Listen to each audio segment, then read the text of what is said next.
Yo, you really want to go there? Who in this house is more organized?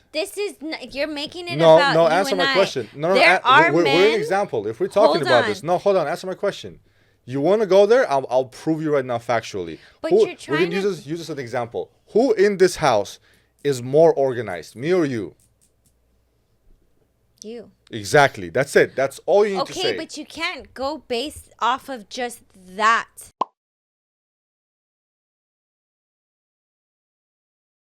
What's going on, guys? Welcome to another episode of Purpose Over Pleasure, and I'm your host, Alex Payne. And today is the first episode of His and Hers of 2024, Season 2. So, welcome, my beautiful partner.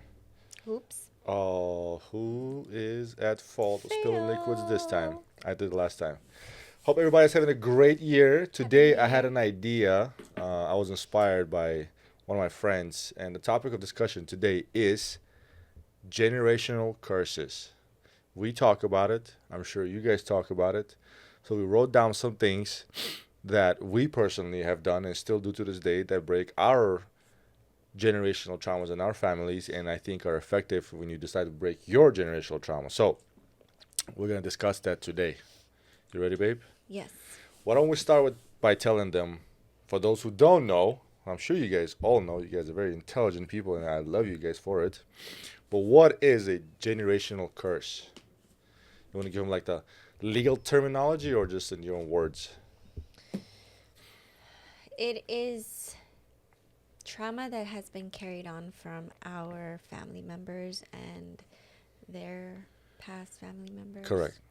So essentially, it's like patterns and beliefs and behaviors and trauma and all the pain that's being carried over from generation to generation to generation. Mostly negative. Negative, yeah. And it's common for most people, including us. So we spend years away from separated from each other, working our generational trauma and generational curses. And I know I decided personally that it will end. My family generational curses will end with me. Correct. So, and I know you decided to do the same thing. And together now we're working on it to stop it within our family.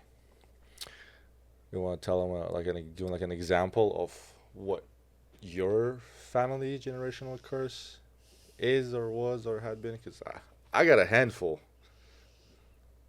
Well, of my own. a lot of what I believe my family generational curses is the negative thinking, Like pessimistic? pessimistic, Yeah, definitely. closed-minded. Definitely. A lot of, how can I say this, lower conversations, Lower frequency, lower vibrations, frequency, negative, gossiping and stuff. conversation, gossiping. Yeah. A lot of sarcasm that is, how would you Stabbing. say? Well, okay, sarcasm can be like innocent sarcasm or it can be like But when you poke at the it's person. what's that word? Dick punch? That's a phrase. Where you mean it, you're intentionally, but what's that term? Where you say something as sarcasm, but you really mean it. Yeah, so it's like a saying that goes like every joke has a part of truth in it. Right. So there's a lot of that. Yeah. There's a lot of. That's what I said, poking. Like let me sarcastically poke you. There's a lot of saying things about a person behind their back. Gossiping. Gossiping, right? Okay. Alcohol. That's common. Alcohol. That's my family for sure. A lot of not owning up to your toxic behaviors. Yeah. So there's a lot of that. I mean, the list goes on, but those are kind of the main Well, ones. for me, for my family, it was alcohol for sure. My dad was an alcoholic. That trait passed on to my brother. Luckily, he fixed it, but he still likes to drink. Oh, it's not nearly as he used to before. Now he's a father and stuff, but he still likes to kiss the bottle, which upsets my mom. But also stuff like in other families that I see that's common is cheating, drugs, domestic violence, getting physical, being abusive, just poor mindset. So all those are the things that I'm pretty sure majority of families are facing, and you guys, our viewers, are I'm pretty sure you guys have your own different sets of problems in your families, and maybe even the ones that we talked about you experience in your family. So if you do experience any of those things in your families and in your life, maybe stick around for a little bit and we will tell you guys how to fix them. You want to dive in right into it? Sure. Okay, so we discussed a few things that we both believe and agreed on that you should do as a person, everyone should do as a person, to help themselves break their generational curses. And the first one that came to mind is having uncomfortable conversations with your family members about the toxic beliefs that they But have.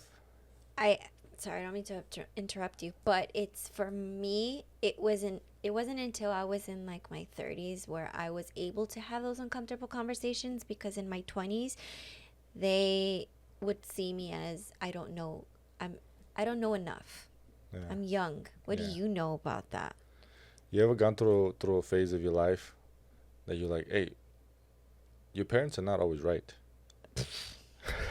I don't know about you, but growing up, I remember like, oh, mom is right or dad is right. And then you get a little older, get a little wiser, like, nah, they ain't right about that. They ain't right about They this. lied to me. They ain't right about this one for sure. And they kind of like undermine their authority.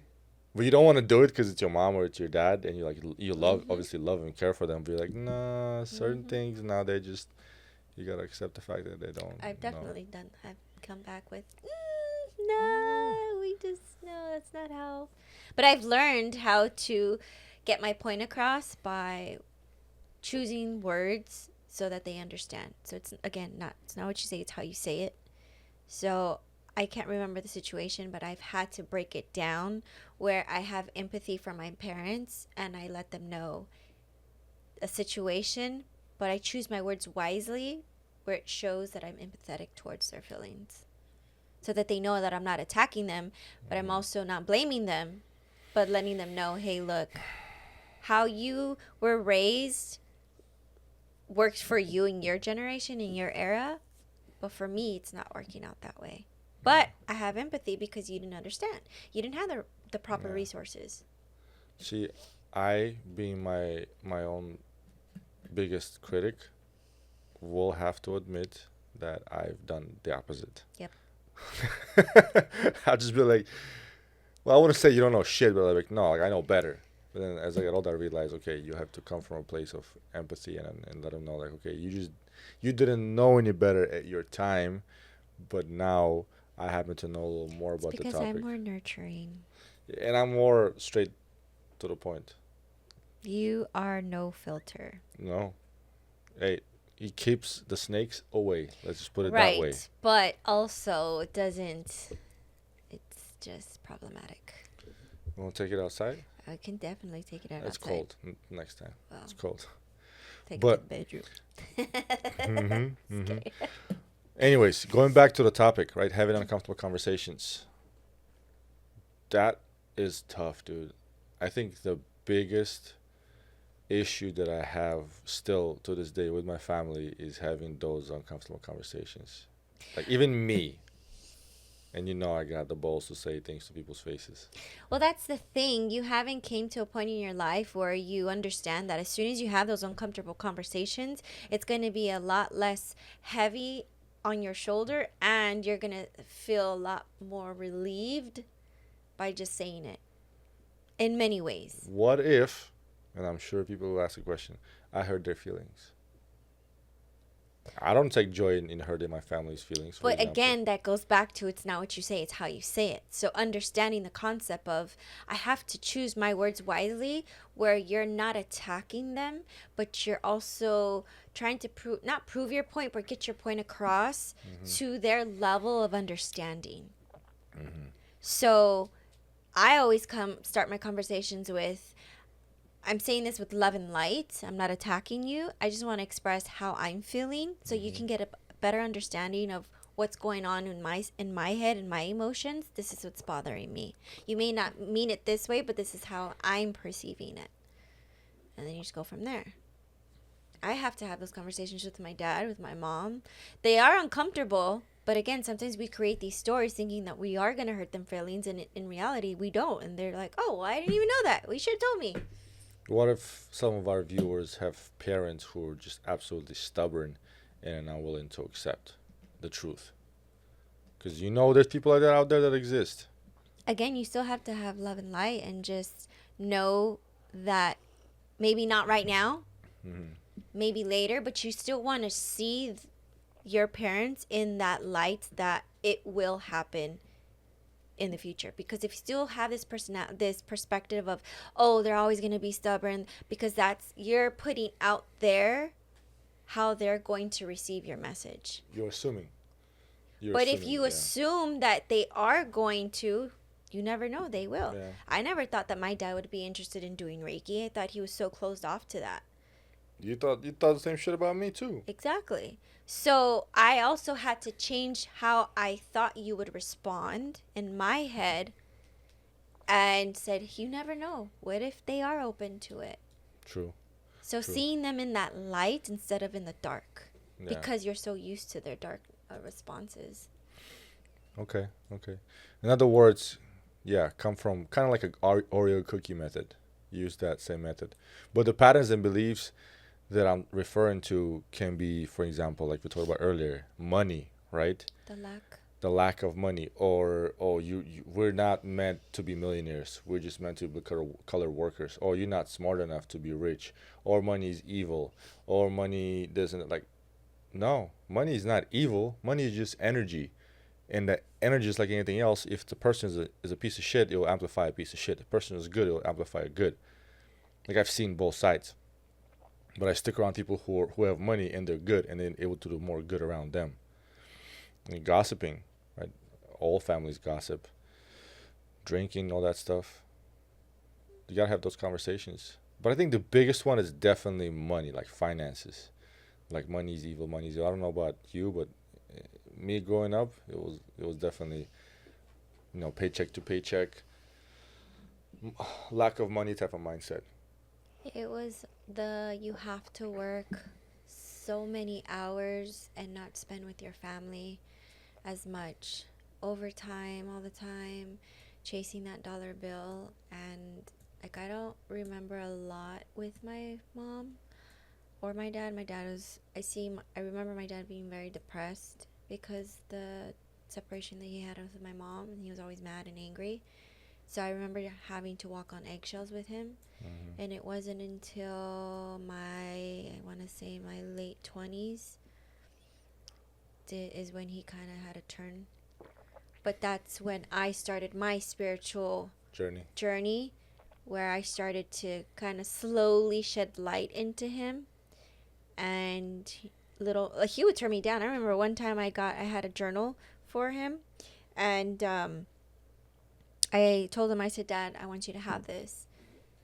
And he looked at it, and he's like, what do you want me to do with it? I said, I want you to, write your gratitude. It was a gratitude journal. It's just like, I'm not going to do it. And I wanted to cry. I really wanted to cry. And he's just like, I said, Dad, can you please just do this for me? Just simple things. He's like, it's not going to change anything. I am who I am. And I was getting mad, and I was like, nope, don't get mad. Don't get upset. It's uncomfortable for him. Yeah. Come back around maybe in a few months. And now he's finally opening up to doing more, which is he did the Reiki, Mm-hmm. and now I want to take him to this meditation that we just went to. Yeah. It's just planting the seed in people. Reality management. That's what we went to earlier today. Shout out to my boy Jonathan Chia for giving us a fantastic session of reality management. You guys should definitely check it out. That was awesome. They're located out of Santa Monica. They use sound, vibration, Lights. light to enhance and put your brain, your mental state into like a state of psychedelic state without using any kind of drugs. Did you smell lavender? I did. Okay. The little spray Yeah. when the ocean sound came on and I thought I smelled that. I was like, yeah, that was dope. is that me? Thank you, Jonathan. Appreciate that. Fantastic session. I think people need to start planting these seeds. What? Like, remember I told you those conversations with your family? Oh yeah. You have to plant the seed in how you want it to grow. Some people are just extremely stubborn to it. My sister is an example. When I suggested to her one time that she needs to see a therapist, I told you what the answer was. My own sister told me, my generation does not need therapists. Your generation needs therapists. We don't. I know what I want. And I was just like, wow. Wow. Like, out of everybody in my family, she needs it the most. Like, I know my sister needs therapy for sure. My brother needs therapy for sure. I think we all need therapy at one point in our lives. We don't Yeah, have the answers. therapy is good. If you guys are watching and listening to us, I'm telling you right now, therapy is good for you. Now, there's a lot of people out there, they say therapy is BS, therapy is this, therapy is that. You just have to find the right one. Don't go overboard with therapy. Don't do none of that Prince Harry bullshit where he calms himself down by tapping himself on the shoulders. No, fuck all that. That works for some people, okay?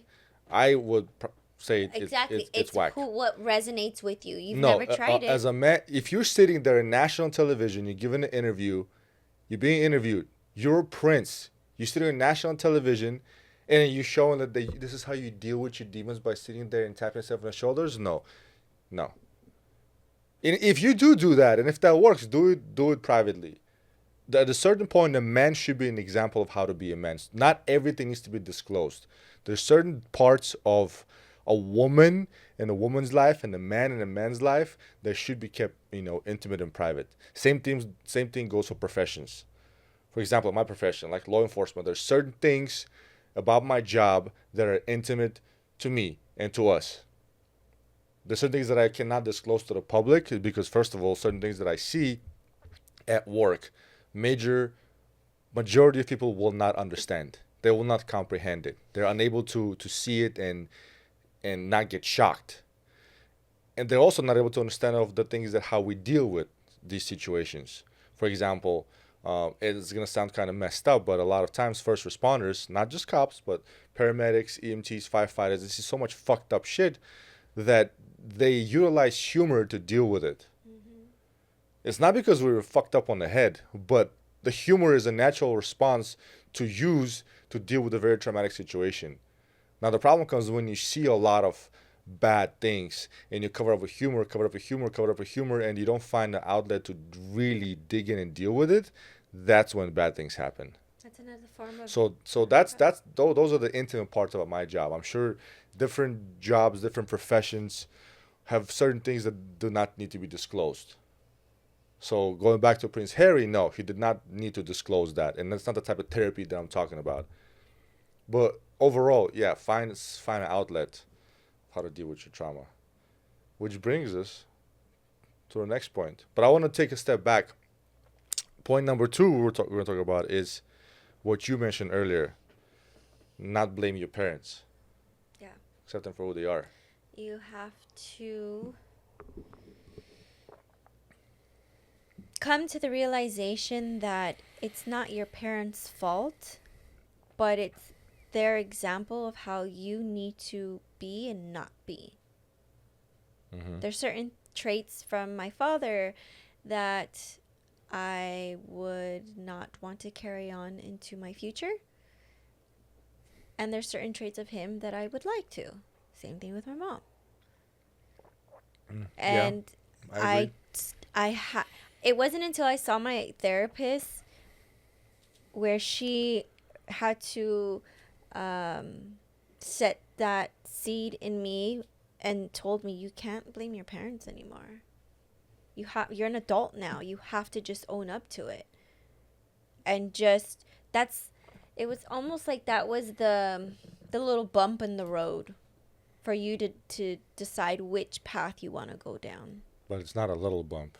It's a massive obstacle if you look at it.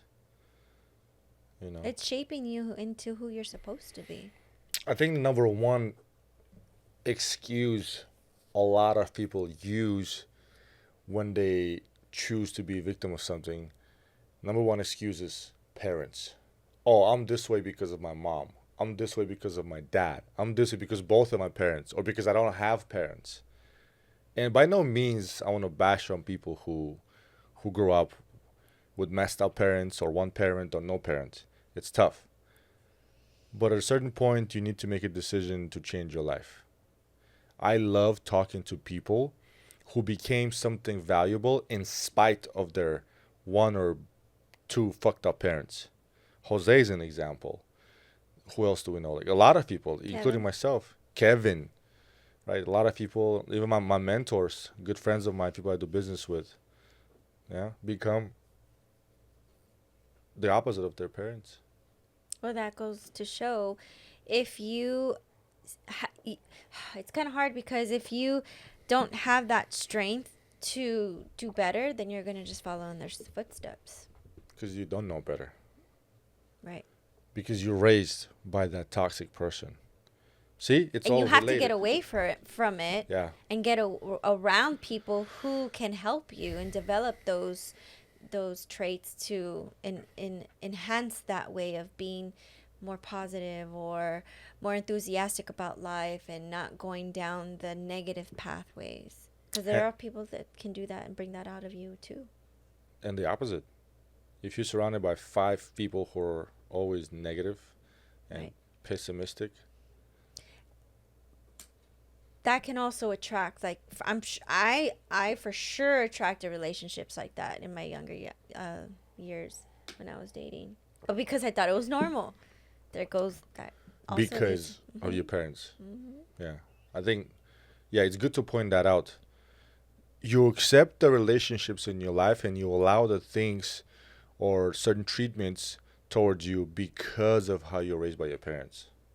That's why it's important that parents, individuals, before they have kids, face the reality of what's my trauma. Yes. Which is the next point. Are you looking at my stuff? I helped you create those. You did, huh? You did. She did. We were driving. We were stuck in traffic, and while we were in traffic, we did two very positive things. Wrote down the list and listened to a chapter of Psychocybernetics. Fantastic book. You guys have to read it. Psychocybernetics by Maxwell Maltz. Great book. Yeah. Number 3. Fix your own trauma. Not fix, but face it. You can't. Well, first step is facing it, and then to understand what it is, and once you understand what it is, you have to fix it. Right. You can't just be like, oh yeah, this is why I'm so. But how do you become better? I'm gonna drink some of my tea. Some episodes we drink bourbon, some episodes we drink energy drinks, some lovely tea. Like my mug. Hey, look at that, Top Gun. Nobody asked. I'm proud of this mug. We went to the San Diego. USS Midway. All right. Yeah. You're digressing. I am. I love my tea. Anyways, fix your own trauma. Face it and forgive yourself. You ever have to forgive yourself? Yes. Yeah. Me too. Multiple times. Me too. I forgive you too. I have to forgive you on a daily basis. I have to forgive you on an hourly basis. Oh, shut up. He just didn't know what to say. No, that was He one had of to those. come back with I know. something. I had to. I don't always have great comebacks, but when I do, No, you don't. when I do, I do. Hey, give me. I'm so glad you got this on camera. I don't always have good comebacks. I don't. I never said I always have a good comeback. You finally admitted. I admitted that before. No, you haven't. Mm-hmm. Because you're... All right. Which leads us to the conversation that we had about our grandparents, our grandmothers, trauma leads into our mother, who then leads into us. Yeah. So what she's talking about is that when a woman is born, she has the seeds. she has the seeds of her daughter in her, or partial 50% of the seed. So in other words, the My grandmother gave birth to your mom and you at the same time because you were already inside. It's scientific facts. Correct. It's really interesting. So is that why when you marry a woman, you always inherit her mom, a mother-in-law? It's like buy one, get one for free type of deal? I inherited your mom. No, like you don't understand. A lot of times when couples marry, well, at least like it was pretty common in my culture. For some reason, like the mother moves in with the Oh, wife. no. Maybe that is just your culture, Yeah, a lot of times the mother-in-law moves in, or maybe it's because or maybe that happens with the sons. maybe For maybe I think that no, happens no, with my culture. yeah, with the I think son. so. Yeah. Anyways, it's interesting. Yeah. It's an No. interesting concept. No, not me. Yeah. But yeah, I think that my grandmother. I don't know too much about her because she passed when my mom was 12. So my mom doesn't have too much information about her. But I know that my mom, when she gave birth to me, she also gave birth to our children, our future children. Yeah. And Half of them. The other phenomenal half comes from my bloodline. You know, the genes, the beauty, the the big height, head. the brains. The head is big because it's full of knowledge, babe. I'm just bursting with knowledge. Sometimes I can't contain it. Anyways, we gotta stop drinking so much tea. Kyle's gonna be like, you drink too much tea. But Kyle, what are mind you your business. what are you getting with this? Okay, she gave you Well, birth. And okay, your children. so my theory is that trauma.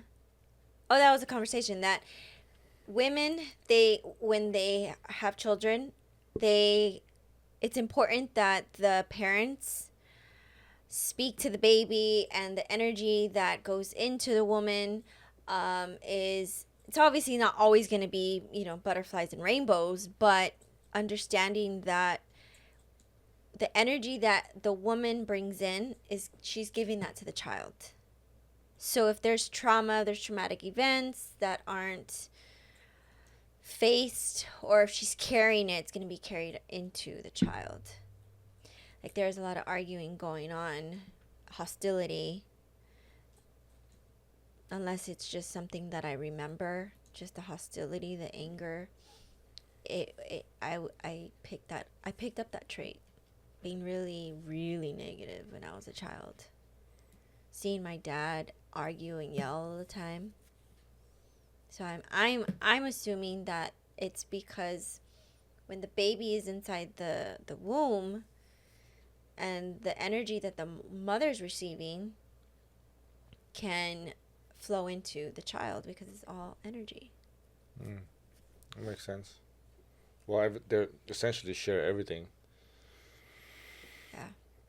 So it's only fair. Yeah, that would make sense. And then women also tend to create problems out of thin air too, so that probably passes on to a child.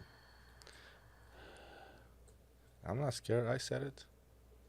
I'm not necessarily talking about you, but you know damn well. Well, if I don't give you that type of energy, then why there. is it on your mind? I have to point it out to our viewers that it's only fair. There's a lot of women out there who create problems out of thin air. Well, stop giving that light, and how about you start giving more light to the fact that there are women out there who don't? Yeah, also true. So men minority. Well, how? Why don't we have more conversations about that to maybe inspire women to do better and be better? That's your job. I try to work with men. Well, you want to bring it up, so okay, we can have a conversation about that. Don't create problems out of thin air. Maybe women create all these. Okay, I get so it. let you me had explain some to you. Traumatic No, it's not about that. It's not about that. We're gonna get down. Who hurt you, bro? Nobody. We're gonna get down nitty gritty in this one. I'm just gonna tell you an example. No, you know what a man's brain is? No, I don't have one. A man's brain is a closet. All right, organized closet with drawers. Is there lights? You have drawers. There's lights. Don't worry. How many? Listen, there's drawers for everything in a man's closet. There's a drawer for work. There's a drawer for gym. There's a drawer for whatever gaming. There's a drawer for everything. Everything's organized. The worst part about that closet, the nightmare about the man's closet for women, is that the fact there's a drawer for nothing. Because we can lay there, stare at the ceiling, and not think about anything. And you women have a hard time comprehending that. Yes, No, I understand. We do have okay, maybe you're the exception. Thank God. We have the nothing drawer. Like I can be staring at the ceiling and not think about anything or random. Oh, that's a fly. That's fine. That's how we're wired. Now, a woman's brain is like a bunch of not wireless but wired headphones, like 3 sets, tangled up in the pocket. When you take it out, it's just a big ball of wires roll wrapped up together in chaos, and it's constantly wiring like this constant signal that goes 1500 different ways. You, my love, for sure have that. I've noticed that, like you can go in 15 different directions at once. That's what a woman's brain is like. See the difference? No, it's not. Yes, it is. 100% it is. You're getting that version of me now, but if you were to have met me 5 years ago, you wouldn't be saying the same thing. So you can't base that on what you've been experiencing the last 2 years. I honestly have obtained like an ADHD brain because of being an entrepreneur. You have so much stuff that you have to take care of, aside from just being a woman and the hormones and the you got to take care of this, or you got to take care of that, your own personal well-being, and then a business. Yeah, of course I'm going to have wires coming out of God knows where and hair attached to that. Okay? So you can't just say that all women are like that. Have you dated all women? No. Okay, then. So you have no argument to say that all women are like that. There are some women who have it together and you don't hear about it because they have their shit together. But the vast majority don't. The vast majority according to me, it's a fact. So you're sitting here, you telling me that most women have very organized thoughts. I'll call you BS right now on that. Right now. Because we and you had conversations about this, and you're telling me yourself about certain people, certain girlfriends, certain clients, or what people you meet or whatever that just come to you and complain about bullshit that created out of thin air. Have you not? Oh, yeah, for sure. Exactly. But there are very small amounts. Hold on. And most, or if not all of your clients are who? Women. Right. Okay? So most of the people that I deal with are men. So men are different from women. Just Obviously. like physiologically, and also, you know, the way they think. The problems start when you try to teach a man how to be a woman, or to teach a woman how to be a man. That's when the borders get crossed and nobody knows what the hell is going on. But that's how it is. Like men are more organized. Yo, you really want to go there? Who in this house is more organized? You're making it about No, you answer and my I. question. No, we're an example. If we're talking about this, no, hold on, answer my question. You want to go there? I'll prove you right now factually. But you're trying we can use this as an example. Who in this house is more organized, me or you? You. Exactly. That's it. That's all you need to say. Okay, but you can't go based off of just that theory. Like, I'm using myself as an example. Trust me, I've known some men who are far from being organized. Yeah. Very far from being organized. So you can't say that men are more organized than women. In general, and it's okay to generalize, even though people say it's not okay to generalize, it's okay to generalize. In general, men are more organized than women. And I was specifically referring to the thoughts and the way the structure of a man's brain is versus a woman's brain. Not necessarily how they organize their closet or live their life. Yeah, that can be chaos. But structure right here. Mental structure. Sometimes they don't know what the fuck to think. Who, women? Men. What do you mean they don't know what to think? There's just some men that just... Remember when I had asked you, how do you rate yourself? What do you think about? What do you like? They don't ask themselves questions. Sometimes men don't ask themselves questions. No, you ask the question that a woman asks himself. Man does not himself ask himself a question. How are you supposed to get to know yourself? Let me explain something to you, okay? Again, men don't ask themselves a question, how do I rate myself? Okay, because a man's rating does not come from his looks. A man's rating comes from his ability to do things and from how he is a person, his accomplishments, and the value he provides in this world. It's a woman who asks herself, what do I rate myself from 1 to 10? Most of the time, in general, based on looks. I never care to ask myself a question, how do I rate myself? Because I don't care. That's not my priority list. I meant as far as, who do you see, like, who are you? What are the qualities that you have? What is it about you that stands out? What is it about you that you like? Like, I'm not talking Okay, about that's a like different that question. That's about a like lot deeper looks. question. And that's not the type of question you can rate, because there to sit and rate somebody? There's so many different criteria that you can rate a man by, versus if you rate somebody purely based on how they look, it's a lot easier. It's a lot easier to rate women because they're being rated based on their looks, not their brains. I'm sorry. But for a man, because we're not chosen by women based on our looks most of the time, not everybody's a Calvin Klein model. There's different criteria of how men are being rated and chosen. So there's no such thing as, okay, this is this criteria. You can't cover all the aspects of it. You can't. He might be a hard worker, but he might be an idiot, or he might have a lot of money, or have another be a gambling addict. It's nearly impossible to categorize all of them. Plus, on top of that, different women have different preferences, just like men. The rating system came purely out of looks. That's why all these queens out there like, oh, I'm a 10. I'm a 10. It's basically on their looks. But if you dive in deeper, and we talked about that, it's a 2 on the IQ scale. Does that answer your question? I didn't have a question. Well, I hope it clarifies some things. You weren't clarifying anything. It was just a topic we're discussing. Now No, carry on. We're digressing. You were confused, and I had to explain to you the difference between men and women. Go on. It's almost midnight. No, it's not. That's how long you keep talking. It's not. It's not midnight. It's like 9. Anyways, next one is that was your idea. Find things that make you happy. What would you say? Enlighten your soul. Right. Okay. Well, you came up with that one. Talk about it. About how to break generational, what was it? Trauma? Yeah. Curses.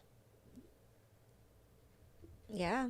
Digging deep to bring you out of the darkness. What brings light to your soul so that you don't stay in that dark, on those dark thoughts. What brings you happiness, what brings you joy, do more of that, and then it brings you to this feeling of gratitude. And when you like being in that energy, you start learning other ways on how to elevate and keep that sustained so you're not in that negative mindset. Yeah. In other words, do things that make you happy. Yes. Okay. If you dumb it down. We could have summarized that. Well, I wanted to use my words the way I wanted to, okay? Articulate it. So yeah, I would have to agree with that one, because it will make you find your peace. Or in general, if you do something that makes you happy, it just makes you a better person. If you don't have anything in your life that you don't enjoy doing, it makes you a miserable person. Yeah, you just become a hamster. Why? So you can run on the wheel? Yeah, you just keep running a wheel. You're not going anywhere. It's like a rocking chair gives you something to do, but gets you nowhere. Yeah, it's your favorite saying. Yep. It's on my Yelp page. Really? Yes. Really? What do you mean? My little quote, it says, worrying is like a rocking chair. It gives you something to do, but gets you nowhere. What'd you put on a Yelp page so people can remember? Yeah. So Okay. my little Yelp profile. Okay. That's cool. I gotta check it out. Last one is, I think, very important. Now that we discussed all the things that qualify and explain generational curses, and part of them is how to fix the curses. Last one is breaking negative patterns. Being conscious of what the negative is. Like what are those patterns in your opinion? 'Cause I wrote down some of the ones that I noticed amongst my family. The alcohol. For sure. For sure, knowing that it can get out of hand. And I at one point was like that. I had it handled, but then I knew that if I continue this journey of just drinking and being careless, it would have probably gotten worse. Yeah. Because my dad had an alcoholism problem, my mom would always trip out when I would drink when I was younger. She would always think that she'd always say, "Oh, well, we have it in our DNA. You know, your dad is an alcoholic. Your brother was an alcoholic." She always worried about me, but I grew up. I don't have I drinking think issues. alcoholism, that term, is just a term that is absorbed. They keep hearing, "Oh, well, yeah, it's hereditary." I don't think it's hereditary. It's just a seed that kept being planted in one generation, and they keep hearing it. "Oh, yeah, your grandparents were alcoholics, so you're going to be an alcoholic." So it's like an old wives' tale kind of thing. I don't know. Some things, when they say it's hereditary, I'm like, no. Like when they say, "Oh, cancer's hereditary," I'm like, I think that breaks with me. That's just my own theory. How I think if you keep telling me I'm going to have cancer, and if I'm weak-minded, I'm going to absorb that, and I'm going to believe it. And then what happens is that my subconscious is going to absorb it. And then, oh, I have cancer. Same thing with alcohol. Yeah. Same thing like drug, you know. And then it becomes an excuse. Exactly. I'm an alcoholic because my dad was an alcoholic, because my mom was an alcoholic. Yeah. Yeah. Abuse. Mm-hmm. When you grow up seeing your parents being physical with each other. Or just verbal. Yeah. That's definitely very common. It took me a few relationships to understand that that's not what I want anymore, and that's not normal. Yeah, definitely not. Yeah. For sure, that one. Drugs, we can put it in the same category as alcohol. It's just a numbing, escaping device. Talk about poverty earlier, the mindset of the lacking mindset, and also money is evil. If people raise just saying that get a job, get a 9 to 5, live paycheck to paycheck. Oh, you're not meant to be rich, or rich people are evil people. What else? What other excuses are there? With money? Yeah. Negative patterns. Do you need it or do you want it? Yeah. I was always told, why do you need it or do you want it? I'm like, why can't I have both? So that carried on with me. Whenever I have to make a decision, I always ask myself, do I need it? Do I want it? Sometimes it's hard. Like when we go to the market, you're like, how come you don't want anything? Because that is still, I'm trying to break that. Do I need it or do I want it? Yeah. Like when I go shopping, like, do I need it or do I want it? I think it's okay to use do you need versus do you want with children, because they don't make money. Right. Okay, or if they have their allowance, so they're given money, or if they want something, do you need it? Because they want everything. Well, it's hard. My dad, I'm 35 years old, and my dad still tells me, do you need it or do you want it? Don't tell me. But if you make your own money, like, I don't care. And that's what, exactly. That's why I'm like, Dad, stop. I'm an adult. Like, well, less is more. And I'm like, oh my gosh, let me live. Less is more, she says that? Yeah, less is more. So I'm constantly, it's just a battle of when to use those terms. Yeah. I heard people ask me, oh, why do you need so much ammo? Well, why did you not mind your own fucking business? I mean, the government already wants to know how much ammo everybody has. So mind your own business, fool. Do I ask you what kind of sex do you have with your wife? I don't. So or who you vote for? I don't. It's the same category. Mind your own business. Don't be asking me how much ammo or what I need another gun. But back to that question, the lack mentality, the lack mindset. I was a middleman for my parents. I was the IRS. I was the IRS. You collect taxes on your dad, dude. Hey, you're behind 2 months. That's 2 months plus the tax. And then when my dad didn't have it, I had to tell my mom, and then I had to negotiator. I had to like, what do you mean he doesn't have it? And she's like, it was just so much tension. It's like, ugh. So I as I grew up, I'm like, I don't want to talk about money. I don't want to deal with it. I just don't. Because it was instilled in me in a young age that I thought, I don't even want to fucking deal with it. I don't want it. Because for a long time, till I was like 18.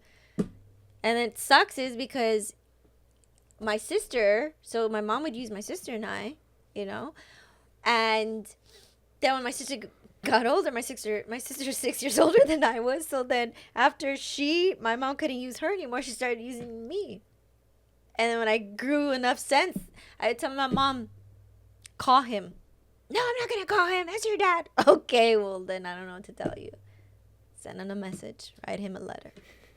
Of course, if I would have said that, she would have backhanded me. But I thought about it. I sure did think about it. And then she just stopped, I guess. Or maybe when I was 18. I don't know. It was just stressful. It was so stressful. And I think that was part of my trauma. Definitely. And I let my mom have it one time. I said, you know what? You instilled a very traumatic thing in me about money. She's like, why don't you just let it go? You're an adult now. I'm like, you think it's that easy? You think it's that easy? It's not for some people. I said, as easy as it is for you to let it go for other things, this is my trauma. How come you can't let X, Y, and Z go for you? Well, that's how it is for me. No. Everybody has their own trauma and their own time of when they want to come to terms with it. We talked about earlier. Bougie ass water. Don't hate my hydrogen water, all right? Smells like patas. You don't understand. That's how hydrogen smells. Hydrogen gas has a certain distinct smell to it. So when I use my hydrogen water bottle, smells like patas. Hey, don't be hating on my. He's drinking foot juice. on my bougie water, right? I suggest you guys get yourself one of these. Don't do it, smells. Get hydrogen water in your body. It's good for you. Says the person who chugs alkaline water. Alkaline. Oh, now you're correcting me how to say alkaline. Okay. All right. Let's carry Tap on. water was good enough for you when I met you. Hell no, it was not. Now I never drink started tap from water. the bottom. Now we're here. Alkaline water only, fool. Don't talk about my hydrogen water, man. Anyways, what I was trying to say is specifically for men, but I think goes for both people. You need to resolve your goddamn trauma and not pass it on to your children. Yeah. Because you have these beautiful creatures that you call your children that you love so much and care so much, but like your mom was a beautiful experience. You put that trauma on them. Then they, not knowing any better, is going to put that shit on their children. And a cycle goes on until somebody down the road hopefully figures it out and like, no, I had enough of this BS. It almost makes me scared to like have kids and bring them around my mom. That's what Yeah, scares me. when we had those conversations, I was like, damn, I mean, I know your mom. She's not a bad lady. I And like she's her. not, and that's why I have to get out of that thought process, is because I Yeah. still see her that way. I remember when she thought for Thanksgiving one time, and she was offering alcohol. Or you asked me, oh babe, do you want some whiskey? She's like, oh no, she doesn't need that. She gets drunk. And you looked at me, you're like, I know my woman. She doesn't get drunk. Yeah, I remember that. And I knew that was a turning point for Yeah. me, because I would have reacted and I would have got upset. And I just said, nope, she doesn't know me anymore. She knows the old me, not the new me. They tried to feed me shots last week, man. And Oh, I think yeah. they realized after like the fourth round, they'll realize that, okay, I'm not. Yeah, they stopped with me. Yeah, stop. Like if I said no, it's a no. Mm-hmm. You know, but it was cool. No, 100%. No, what's annoying is that I realized like I'm paying for some shit that my ancestors did. Like it's annoying. Like what I have to pay for what they did, because that's how generational curses start. Like it's the patterns or beliefs that started possibly generations ago, and then they got passed on down to the children and children and children who were and our parents, and you're like, fuck, man, who started this BS? Why do you think some of the siblings who separate themselves live a much more easygoing life? I'm only laughing because I know who you're talking about. Yeah.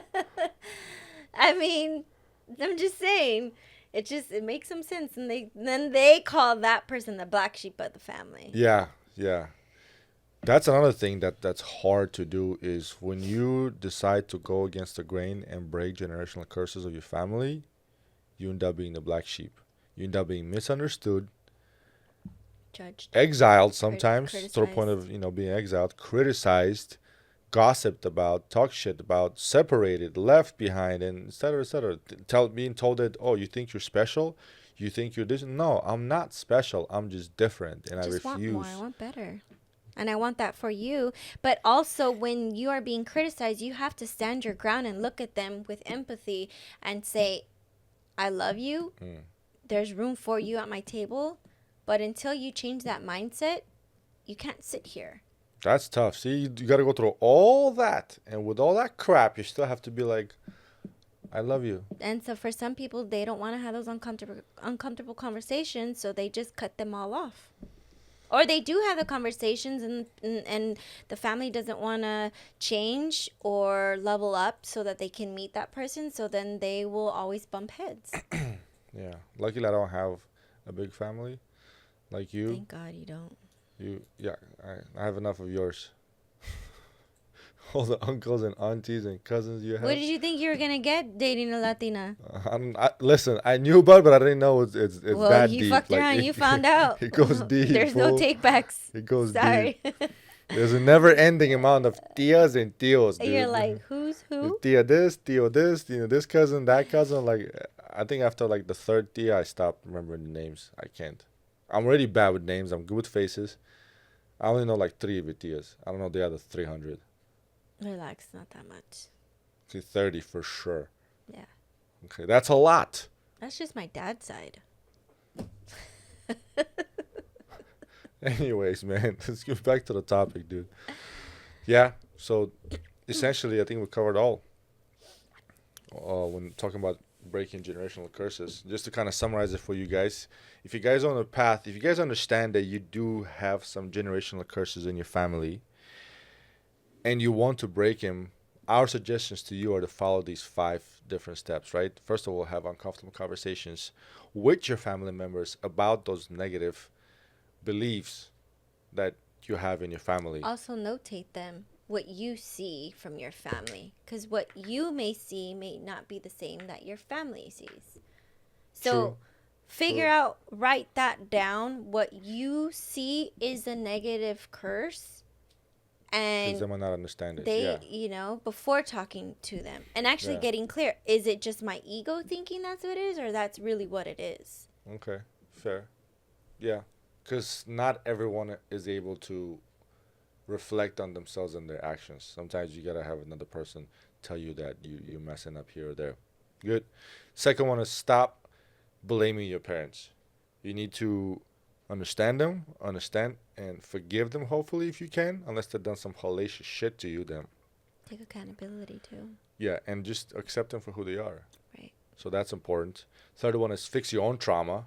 Yeah, now you're being passed on this trauma from your parents or your grandparents. Yeah, unfortunately, you inherited it. You don't choose the family you're born into. You got it. So face it, figure out what it is, and actively work on it. Forgive yourself for the things you might have done or been done to you. Number 4 is find things that make you happy so you can do things that you enjoy that enlighten your soul. That will bring you peace and happiness, and you can take that and now actively use that as fuel to work towards something better and forgiving yourself and others. And last but not least is break negative patterns throughout generations: alcoholism, drugs, physical abuse, etc., etc., etc. You gotta actively work on breaking those patterns. So those are the 5 things that I know I personally try to work on, you personally try to work on, and we implement that into our relationship. Because I definitely do not want to pass all that crap that have been given to me to my children. And I know same for you. And discussing that with your partner, again, being vulnerable with discussing what my trauma is, what your trauma is, so that I can help you, because sometimes you can't do it on your own, neither can I.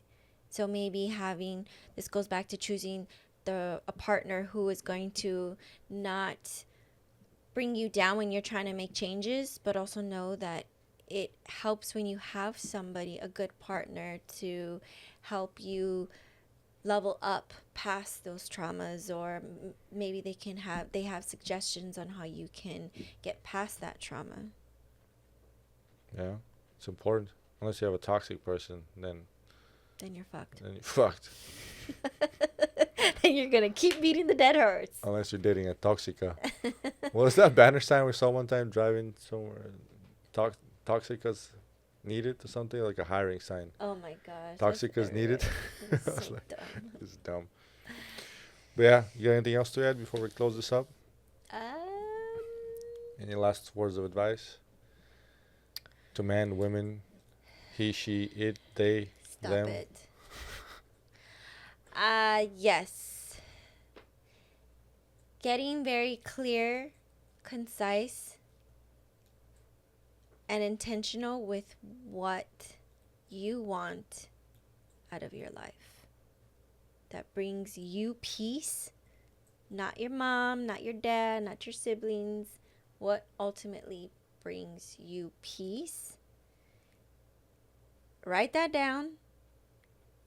And don't figure out how you can do it. Just work towards bringing yourself peace and watch things just start attracting to you. Manifesting. Correct. Okay. Well, there you go. There you have it. I hope you guys enjoyed this episode.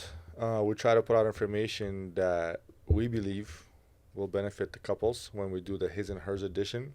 So if you learn anything from this episode, please click like, share this episode with people that you believe might need to hear these. Tag them.